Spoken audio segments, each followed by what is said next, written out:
전남 영광 모텔에서 숨진 여고생, 남학생 2명이 짜고 술을 많이 먹인 뒤에 성폭행한 것으로 드러나서 충격을 주고 있습니다. 또 충북 청주에서는 술병으로 편의점 직원의 얼굴을 때린 혐의로 여중생이 경찰 조사를 받고 있는데요. 최근 미성년자의 강력범죄가 잇따르고 있습니다. 사건, 사고 소식 짚어보겠습니다. 이용혁 건국대 경찰학과 교수, 노영희 변호사 함께하겠습니다. 안녕하십니까? 네, 안녕하십니까? 자, 전남 영광에서 여고생이 숨진 채 발견이 됐습니다. 이 사건 한번 자세하게 짚어볼 필요가 있을 것 같아요. 네, 그 13일 날 그 새벽에 그 남학생 2명이 여학생한테 그 전화를 합니다. 네. 12시 그 반경이었습니다. 그래서 이제 전화를 불러낸 거죠. 근데 상당히 그 충격적인 것은 그 소주 6병과 안주, 과자 등을 통해서 모텔에 그 투숙을 하게 됩니다. 그러고 나서 이제 술 먹는 게임을 시작한 거죠. 소위 그 초성 게임이라고 하는 것입니다. 네. 예를 들면 이제 시옷하고 니울로 시작되면 빨리 단어를 말하는 거. 네. 예를 들면 뭐 사랑이라든가 소리라든가. 그런데 그 여학생이 계속 그 졌습니다. 그러다 보니까 무려 소주 3병을 가까이, 3병 가까이나 마시게 된 것이고, 지금 추정컨대 새벽 2시 10분부터 새벽 4시 15분간 이 2명이 함께 그 성추행을 하고 이 모텔을 빠져나온 것으로 현재 그 알려져 있습니다. 예. 그래서 그 당일날 그 저녁 9시경에 이 남학생 2명을 긴급 체포를 하고 이제 구속영장을 신청하게 된 사건입니다. 예, 일단 경찰은 두 남학생이 미리 짜고 나서 여고생을 유인해서 성폭행한 것으로 보고 있는데, 그러니까 성폭행을 하기 위해서 일부러 여고생을 불러들인 거라고 보면 되겠죠. 그렇죠. 이제 밤 12시 반에 물론 뭐 잘 알고 지내던 친구들이라고 하긴 하지만 예.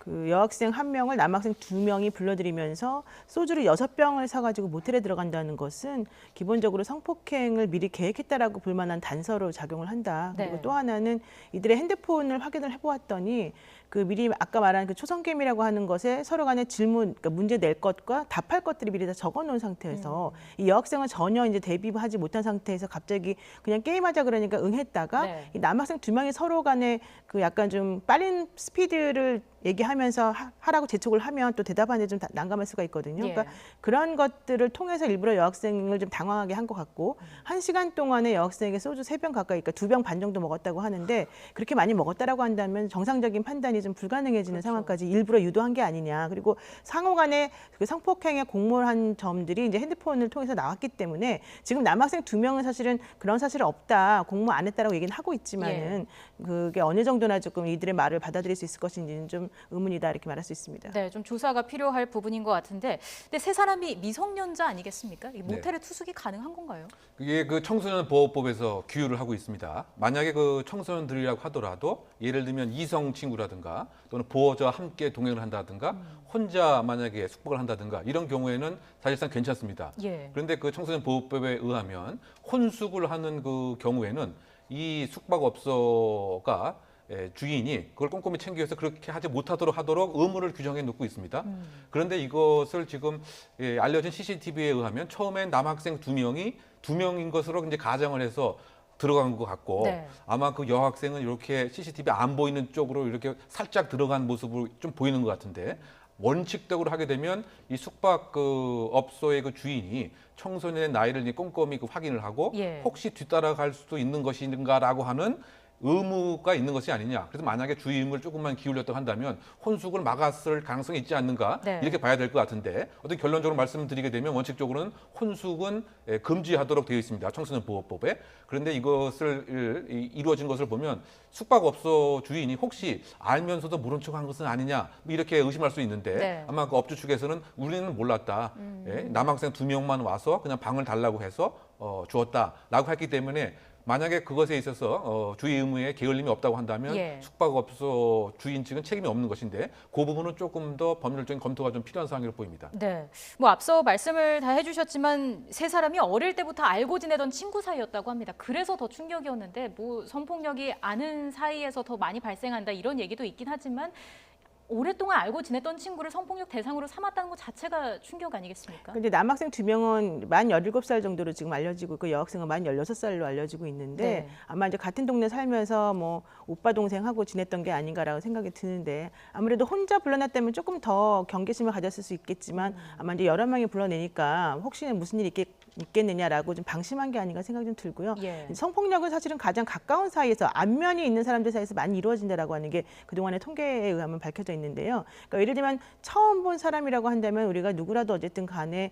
어떤 상황이 벌어질지 모르니까 좀 경계를 하는 그런 측면이 있지만 어렸을 때 같이 알고 지내던 오빠 동생이라고 한다면 그렇게까지 경계심을 갖지 않는 경향이 좀 있거든요. 네. 게다가 이런 식의 성폭행을 하려는 마음이 예전에는 표출되지 않았다가 이번에 갑작스럽게 이렇게 나온 것이라고 한다면 여학생 입장에서는 예전에 이분들하고 같이 관계를 가졌을 때도 전혀 그런 게 없었기 때문에 뭐 별 문제 없겠지라고 좀 생각했을 가능성이 있어요. 그래서 가장 중요한 게 남성이든 여성이든 간에 그 언제든지 성폭행이든 혹은 범죄 같은 것들은 상대방이 방심한 틈을 노려서 이루어지는 경우가 많으니까 그럴 개연성이 있다라고 하는 거 항상 염두에 두고 이제 일정 정도 본인이 스스로 방어할 수 있는 여러 가지 상황을 만들어내는 게 좋지 않을까. 특히 밤에 불러낸다라든가 예. 자기는 혼자이고 뭐 저쪽은 여러 명이라든가 이런 경우는 사실은 좀 상황적으로 위험에 빠질 가능성이 높아지니까 그런 것들은 조심하는 게 좋겠습니다. 예.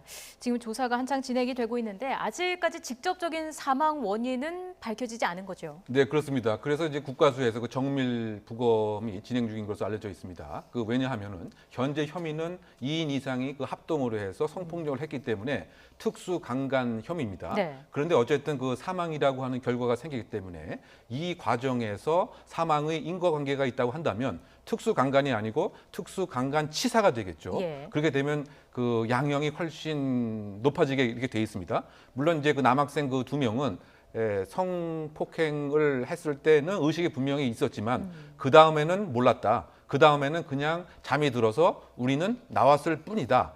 그리고 그 지금 시신의 외관상 보면은 어떤 뭐 부상이라든가 외력이라든가 이것은 나타나 있지 않는 것 같습니다. 따라서 과연 이와 같은 상황이 사망으로 연결됐다고 하는 인과관계를 만약에 그 국가수의 정밀 부검에서 발견하게 되면은 단순히 특수 강간이 아니고 특수 강간 그 치사가 되고 예. 이것은 이제 무기징역 또는 10년 이상의 중형에 그 처할 수가 있습니다. 그래서 그 부분은 아마 그 국가수의 정밀 부검 결과 이후에 수사의 내용이 뭐 공소장에 대한 내용도 조금 변경될 가능성이 있는 것인데 그것은 조금 지켜봐야 할 대목으로 보입니다. 예, 변호사님 미성년자 아니겠습니까? 처벌이 어떻게 되나요? 그러니까 이제 만 14세 이하는 촉법소년이기 때문에 사실은 처벌 대상이 아니고요.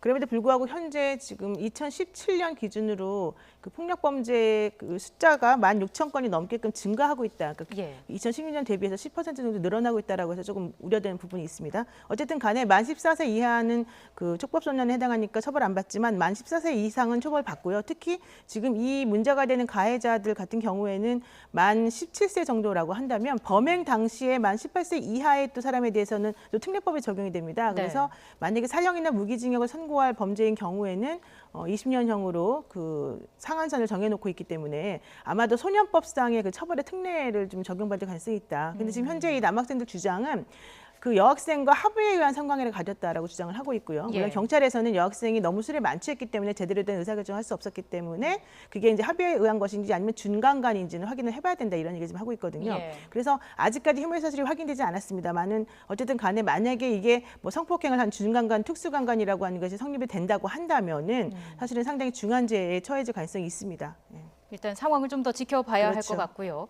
청소년 범죄가 이뿐만이 아니었습니다. 충북 청주에서는 여중생이 편의점 직원의 얼굴을 소주병으로 때린 혐의로 경찰 조사를 받고 있다고 하네요. 이게 어떤 사건인가요? 네, 그 청주에서 발생했고 그 당일 발생 시간이 아침 8시 그 10분입니다. 그리고 그 편의점 야외에서 테이블을 정리하고 있는 그 편의점 직원인데요. 나이는 31세가량인데 지금 공격을 한 사람은 여중생으로 불과 나이가 이제 15세입니다. 예. 그래서 소주병을 들고서 얼굴을 그 가격을 했기 때문에 소주병이 상당히 그 위험한 물건에 해당되지 않습니까? 예. 그래서 현재 특수폭행 그 혐의로 입건이 되어 있는 상태입니다.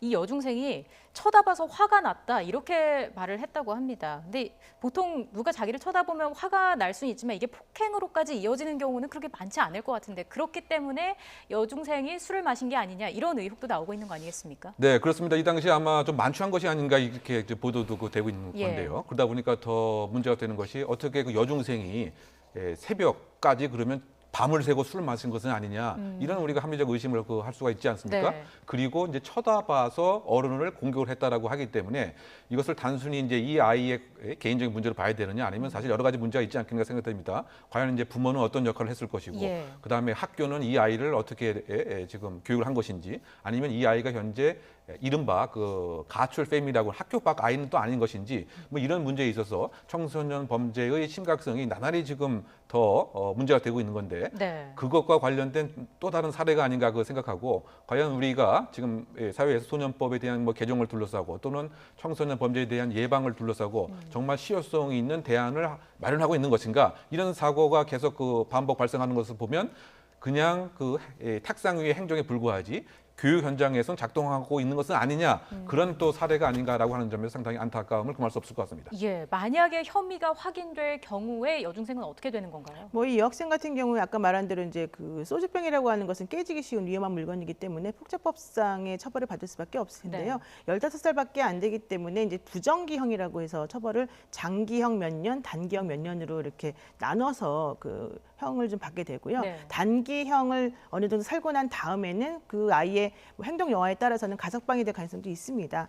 그런데 사실 이 문제가 이 여학생뿐만 아니라 만 15세 여학생이 또 다른 잘못을 저지른 게 하나가 있는데 네. 지난 10일 날 새벽에 12시 정도 넘어서 벌어진 사건이었습니다. 이 여학생이 청주시에 있는 어떤 그 술집에서 친구 3명하고 술을 마셨습니다. 예. 15살짜리 여학생들끼리 술 마신다는 것 자체가 사실 상식적으로 그렇죠. 납득이 안 가죠. 그런데 아마도 그때가 대학교 인근에 있는 술집이었던 것 같은데 좀 그런 그 신분증 검사 같은 것들을 소홀히 한 게 아닌가 의심이 드는데 어쨌든 술을 먹고 난 다음에 그 여학생이 바깥으로 나가서 달리는 차를 세웁니다. 그러니까 여학생이 차도에 나가서 서 있으니까 차가 오다가 쓰지 않겠습니까? 주인하고 이제 그 차 주인하고 사실 실랑이를 붙어가지고 차 주인이 나왔어요. 그래서 네. 차 주인한테 이 여자 학생이 돌을 집어던질 듯이 휘둘렀어요. 그래서 이 남자분이 맞았어요. 50대의 남자분이. 예. 그래서 여학생이 남자분이 맞아서 이제 다친 틈을 타서 그 차를 뺏어서 25m 정도 몰고 가다가 이제 지금 걸린 사건이 하나가 있었었는데 이 사건도 마찬가지로 그 15세의 여학생이 벌인 사건이거든요. 그래서 지금 이 편의점에서 뭐 기분 나쁘다고 쳐다본 그 사람에 대한 뭐 처벌이나 이 지금 현재 차를 뺏어서 뭐 25m 운전한 사람의 행위나 지금 여중생과 이 남학생들, 청소년들이 벌이고 있는 이 문제가 너무 심각하기 때문에 앞으로 좀 소년법 개정을 좀 해야 되는 게 아니냐라는 쪽으로 많이 얘기가 되고 있고요. 예. 더 큰 문제는 아까 제가 말씀드린 그 25m 술 취해서 차를 운전한 그 여학생에 대해서 영장을 청구했는데 영장이 다 기각이 됐거든요. 그 얘기는 무슨 얘기냐면은 소년 범죄자들에 대해서 처벌도 사실 상당히 관대하지만 그들이 이제 수사를 받기 위해서 여러 가지 조치를 취해야 되는 그 수사기관 입장에서는 그들의 인신의 구속이 필요하다 하더라도 잘 안 받아들여진 경우가 있어서 경향이 있어서 사실은 수사하는데도 많은 어려움을 겪는다 이런 얘기 나오고 있습니다. 예, 지금 소년법 이야기를 해주셨는데 사실 소년법이 과연 정말 그들을 보호하는 법인가 이런 생각도 들거든요. 어떻게 네, 보십니까? 그렇습니다. 그 소년법이 원래 그 취지는 그 청소년 같은 경우에는 개선 교화의 가능성이 더 높기 때문에 네. 교육 중심으로 갈 필요가 있다. 불필요한 낙인 효과는 오히려 범죄의 길로 나가게 된다. 뭐 이런 취지입니다. 그런데 지금 그 발생하고 있는 청소년 범죄의 실태를 보면은 성인 범죄 뺨칠 정도이기 때문에 우리가 좀 더 사회 전체의 엄벌주의, 따끔한 것이 좀 필요하지 않는가 이렇게 논의가 되고 있는 것이죠. 네. 그래서 이제 그 국민청원과 관련된 그 수도 과거 인천 또 부산에서 여러 가지 청소년 범죄가 발생했을 때 25만 건을 훌쩍 이제 넘곤 했습니다. 물론 소년법 자체는 이제 그 계속 존재해야 됩니다. 왜냐하면 경미한 범죄에 있어서 계속적인 개선 교화의 노력은 함께 있어야 되겠죠. 그러기 위해서는 소년 보호 처분에 관한 1호에서부터 10호까지의 좀 더 실효화될 수 있는 보완이 분명히 있어야 될 것 같고요. 이런 그 소위 말해서 강력 범죄는 소년법이 얘기하고 있는 특례 조항을 해제함이 필요하지 않는가. 이것이 이제 그 개정에 있어서의 주요 논점이고요. 또 중요한 것이 지금 형사 미성년자가 14세로 규정되어 있는데 이것은 1953년도에 그 규정된 기준이기 때문에 네. 지금의 청소년들의 행위 조정 능력은 훨씬 성숙해졌다. 그러면 13세 정도로 하향을 해서 예. 한편으로는 엄벌주의를 하고 또 경미한 범죄에 있어서는 개선 교화할 수 있는 보호 관찰 수의 그 확대라든가 또는 소년 보호 처분의 실효화 등을 보완하는 것이 이와 같은 범죄를 막는 것이고 청소년 범죄 문제는 이와 같이 이제 소년법과 형사법만으로 해결되기가 어렵습니다. 물론 이제 가정의 문제, 학교의 문제, 지역사회 문제 네. 이것은 또 별도의 투 트랙으로 접근함이 좀 필요하지 않나 이런 생각을 해봅니다. 예, 다방면에서의 노력이 필요해 보이는데 어리다는 이유로 그저 가볍게 여기기에는 범죄가 너무 무겁고 심각한 사안이 아닐까 싶습니다.